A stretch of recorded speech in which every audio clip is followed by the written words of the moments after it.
In every town, there is someone carrying what others refuse to see.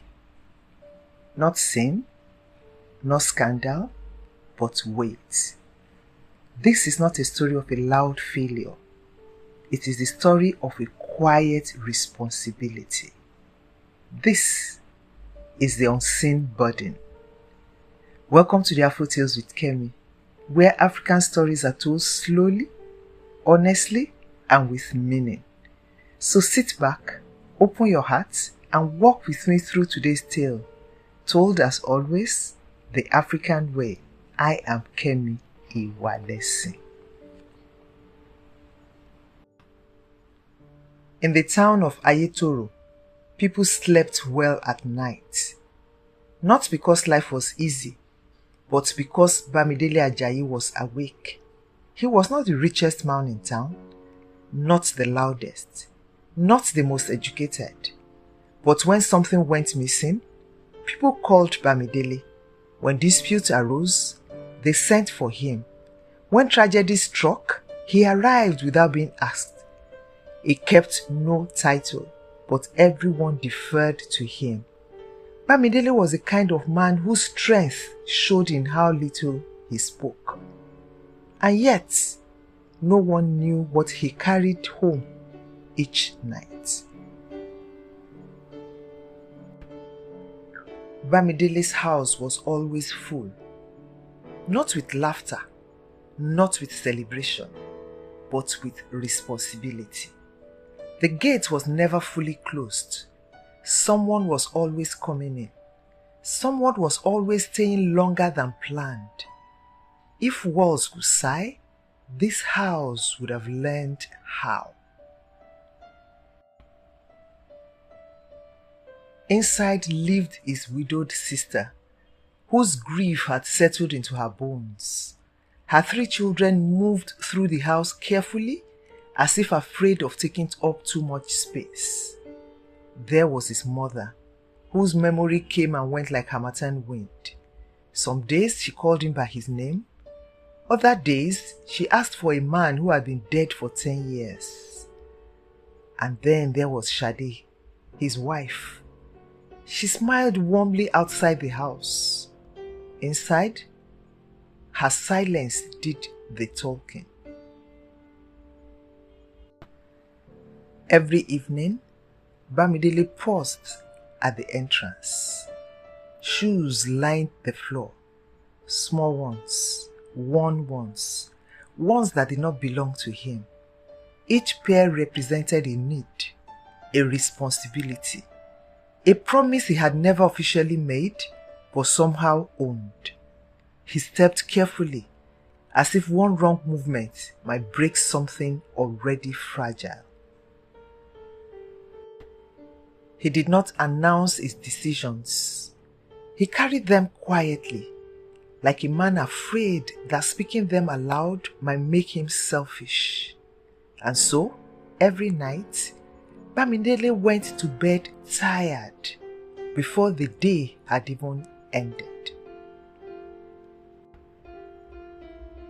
Shadi stood at the kitchen sink, washing plates that never seemed to finish. The tap dripped slowly. She did not fix it. Some leaks felt too small to complain about. From the living room came voices, children arguing softly, her mother-in-law humming a song she no longer remembered. Shadi watched her own reflection in the window. She used to talk more. She used to laugh without checking who was listening. She used to imagine a house where she and her husband made plans that belonged only to them. Now, even her thoughts felt borrowed. She folded laundry carefully, not because it needed to be neat, but because it gave her hands something to do while her heart waited for attention. She did not resent the children. She did not hate the sister. She did not blame the mother. What hurt was simpler. No one asked her what she needed anymore. When Bamidele walked past, she smiled. Not because she was happy, but because she knew he was tired and did not need another burden. After he left the room, the smile fell gently from her face. She whispered nothing. She prayed nothing. Some nights, even prayer felt like one more responsibility. Later that evening, Bamidele stood by the doorway, tying his shoes. Shadi handed him his phone. Their fingers touched briefly. Neither of them pulled away quickly. Neither of them held on. For a moment, it felt like there was something waiting to be spoken. Something old. Something tired. Bamidele glanced at her face, as if trying to remember when he last looked long enough to ask a question. Shadi met his eyes, not accusing, not pleading, just present. A child called from the inner room, "Uncle!" The moment collapsed. Bamidele nodded once. A thank you, an apology, a promise, all folded into a single gesture that explained nothing. He stepped out. Shadi stood alone in the doorway, listening to his footsteps fade into the noise of the compound. She did not cry. She closed the door slowly and leaned her forehead against it. Not in anger, but in understanding. Some love doesn't end loudly. It thins until even silence has weight. It happened without drama. No argument, no warning. Bamidele was walking home after settling another community dispute, one of those thankless duties people brought him because he always knows how to handle things. Halfway down the road, his chest tightened, not sharply, just enough to confuse him. Then his legs failed, not slowly, not gently. They folded beneath him like they had reached their limit. His bag slipped from his shoulder. His knees hit the earth. And before he could gather breath of pride, his body collapsed fully onto the road. He did not shout. He did not cry for help. The man who carried everyone lay still, carried by the ground. At the hospital, machines hummed softly. The doctor spoke without drama. Stress-induced cardiac failure. No accident. No poison. Just years of carrying what was never meant for one back alone. He has been carrying too much, the doctor added gently. For too long. The room fell quiet. The town was shocked. Messages flew. Calls came in waves. This cannot happen to him. He is strong. He is always there for people. The family cried. Shadi held his hand like it might slip away. But Bamidele did not cry. He felt ashamed. Strong men are not supposed to break. Men who solve problems are not supposed to become one. As nurses adjusted tubes and monitors, he stared at the ceiling and wondered when he had last been allowed to rest without guilt. The first week, the ward was full. Community leaders came with prayers. Church members came with loud faith. Neighbors came with promises. "We are here for you," they said. But weeks passed, work continued, life moved. The visits became shorter, then fewer. Some people stopped coming altogether. not because they were wicked, but because his usefulness had paused. No one said it aloud, but everyone understood it quietly. When you are strong, people lean on you.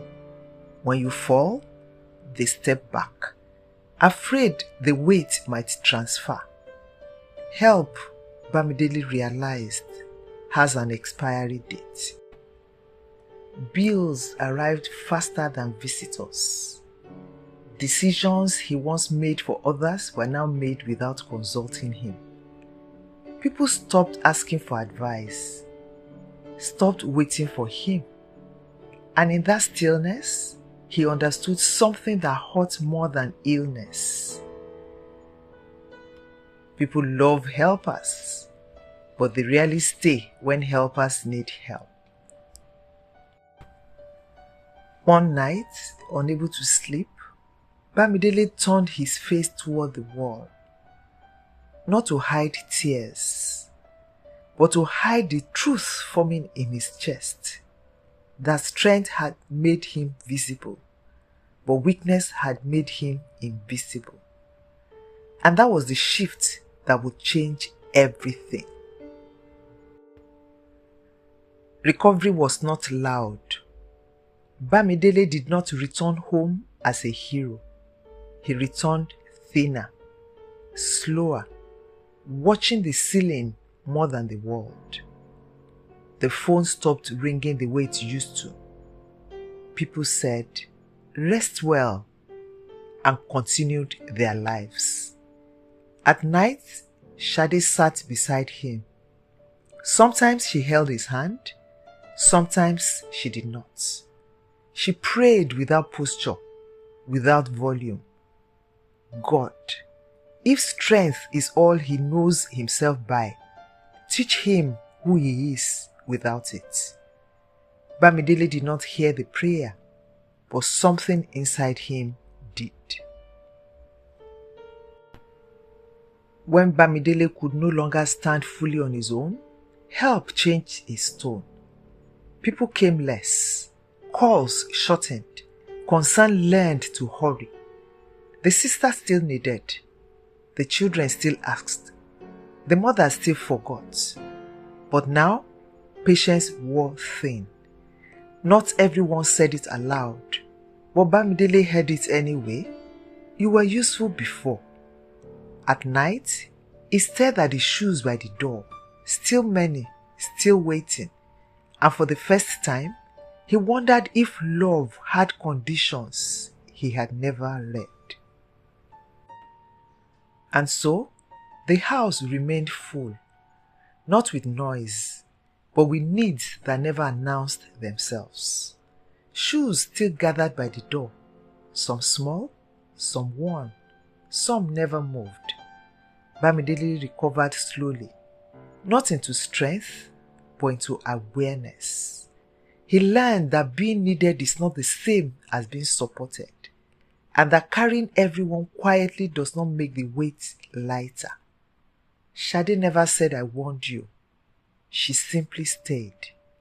And in her staying, the house learned a new sound. Rest. And so, dear listener, this story rests. Not every burden breaks loudly. Some bend a man slowly until silence speaks.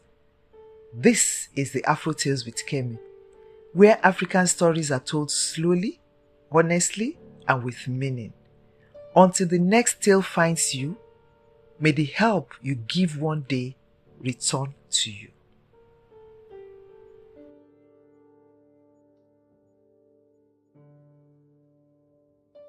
Some people are strong for so long, the world forgets to ask how they are holding up. And sometimes, the most unseen prayer is the one asking for help.